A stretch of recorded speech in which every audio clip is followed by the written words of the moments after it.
পরিবারের অত কিছু চাওয়া থাকে না, পরিবার চায় যে একটা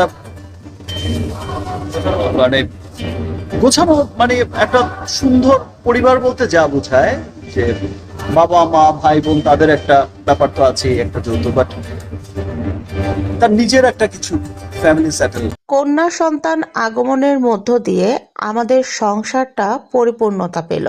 এবার সাংবাদিকদের ক্যামেরার সামনে ঠিক এরকমই মন্তব্য করেছেন মেগাস্টার শাকিব খান।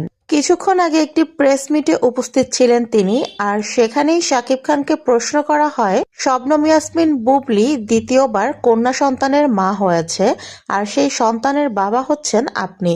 এই বিষয়ে আপনি কি বলবেন? উত্তরে শাকিব খান বলেন, আমার আগে দুটি ছেলে সন্তান আছে, এবার আমার মেয়ে সন্তান হয়েছে, যার জন্য আমি খুবই খুশি, খুবই আনন্দিত। আমি ভেবেছিলাম এই সংবাদটা আমি প্রেস মিট করে সবাইকে জানাবো, কিন্তু বর্তমানে যেহেতু আমার সিনেমা রিলিজ হয়েছে, সেই কাজ নিয়ে আমি ব্যস্ত আছি, সেজন্য আর আমার প্রেস মিট করে জানানো হলো না। তবে যেহেতু আপনারা জেনেই গেছেন, তাই বলবো সবাই আমার মেয়ের জন্য দোয়া করবেন। সাংবাদিক শাকিব খানকে প্রশ্ন করেন, তাহলে কি আপনি আর বুবলি একসাথে সংসার করছেন? এরকম প্রশ্ন শুনে শাকিব খান হেসে ফেলে। তিনি বলেন, একসাথে যদি সংসার নাই করি তাহলে বাচ্চা আসলো কোত্থেকে? আপনারা অবান্তর প্রশ্ন কেন করেন? যেহেতু আমাদের ঘরে আরেকটি সন্তান এসেছে, তার মানে অবশ্যই আমরা একসাথে সংসার করছি। এতদিন তো ছেলেদের নিয়ে আমাদের সংসার ছিল, এবার মেয়ে জন্ম নিয়েছে, আর এই মেয়ে পৃথিবীতে এসেই আমাদের সংসারের পরিপূর্ণতা দিয়েছে।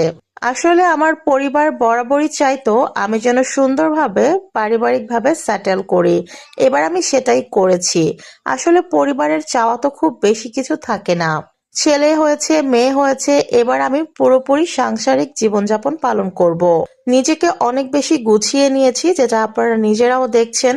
শাকিব খান আরো বলেন, যখন সন্তানদের মুখের দিকে তাকাই তখন মনে হয় এক জীবনে এর চাইতে বেশি আর কিছুর দরকার নেই।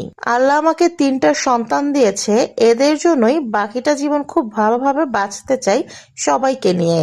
আর মেয়ের কথা কি বলবো, আমার মেয়ে হয়েছে, আমি খুব খুশি হয়েছি। যেহেতু আমার দুটি ছেলে সন্তান আছে, তারপর মেয়ে, সবাই আমার মেয়ের জন্য দোয়া করবেন।